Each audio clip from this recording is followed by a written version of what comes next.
ദേശാടന കിളികളെ കേന്ദ്രമാക്കി പാഠപുസ്തകത്തിലെ വരികളെ ചേർത്തു പിടിച്ച് ഞാൻ എൻ്റെ അഭിനയകല തുടങ്ങുകയാണ്. സമർപ്പണം അഭയം തേടുന്ന യുദ്ധഭൂമിയിലെ പ്രിയ കൂട്ടുകാർക്ക്. അമ്മേ, ഇനിയും ഒരുപാട് ദൂരം പോണോ? ചിറകുകൾ വേദനിക്കുന്നു. വല്ലാത്ത ദാഹം. വയ്യ, എനിക്കിനി വയ്യ. മക്കളെ, ഇനി നമുക്കിവിടെ അഭയമില്ല. ഈ നാടും ഇവിടെയുള്ള പച്ചപ്പും നമുക്കന്യമായിരിക്കുന്നു.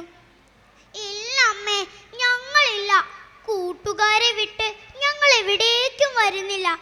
പാവം ആ കുഞ്ഞിത്താത്ത നമ്മെ കാണാതെ കരയുന്നുണ്ടാകും.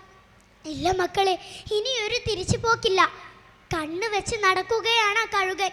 ഇനിയും മറ്റൊരിടം തേടിയില്ലെങ്കിൽ നിങ്ങളെ ഓരോരുത്തരായി ഈ അമ്മയ്ക്ക് നഷ്ടമാവും. ഹായ്, ദേ നോക്കിയേ, ഒരു വലിയ മരം, നിറയെ പഴങ്ങൾ. വാ അമ്മേ, നമുക്ക് അങ്ങോട്ട് പോകാം. ഈ മരം ഇത്രയും വലുതായോ? മുമ്പ് ഇതുവഴി വന്നപ്പോഴൊന്നും ഇതിത്ര വലുതായത് കണ്ടതേയില്ലല്ലോ. വാ മക്കളെ, കുറച്ചു കാലത്തേക്കെങ്കിലും നമുക്കിവിടെ കഴിയാം. എന്തുമാത്രം പഴങ്ങളാ, നല്ല രുചി. ഈ ചില്ലയിൽ തന്നെ നമുക്കൊരു കൂട് വെച്ചാലോ? ഹേ, നിങ്ങളാരാ? മുമ്പ് ഇവിടെ ഒന്നും കണ്ടിട്ടില്ലല്ലോ. എന്താ ഇവിടെ? ഞങ്ങൾ കുറച്ച് അകലേന്നാ. ഈ കാലം എത്തിയാൽ ഞങ്ങൾക്ക് അവിടെ കഴിയാനൊക്കൂല. അഭയം തേടി ഞങ്ങൾ ഒരുപാട് നാട് ചുറ്റി. പോകുന്ന ഇടങ്ങളിലൊന്നും ഒരു തണല് കിട്ടിയില്ല. പാവൻ്റെ മക്കള് നന്നായി തളർന്നിരിക്കുന്നു. ഞാനും എൻ്റെ മക്കളും ഇന്നൊരു ദിവസത്തേക്ക് ഇവിടെ കഴിഞ്ഞോട്ടെ. അതൊന്നും പറ്റില്ല. ഇത് ഞങ്ങളുടെ ഇടമാ. ദൂരെ പോ. അയ്യോ, അങ്ങനെ പറയല്ലേ. ഞങ്ങൾക്ക് പോകാൻ മറ്റൊരിടം ഇല്ലാഞ്ഞിട്ടാ. അയ്യോ അമ്മേ, പേടിയാ. അയ്യോ, കൊത്തരുത്. അയ്യോ അമ്മേ, അയ്യോ കൊത്തരുത്.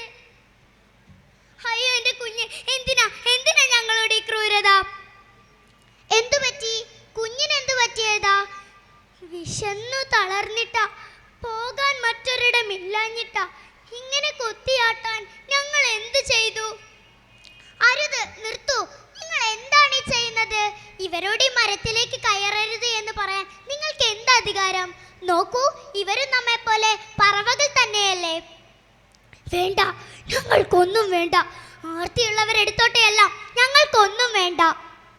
സഹൃദയരെ, ഭൂമിയും പ്രപഞ്ചവും എല്ലാവർക്കുമുള്ളതാണ്.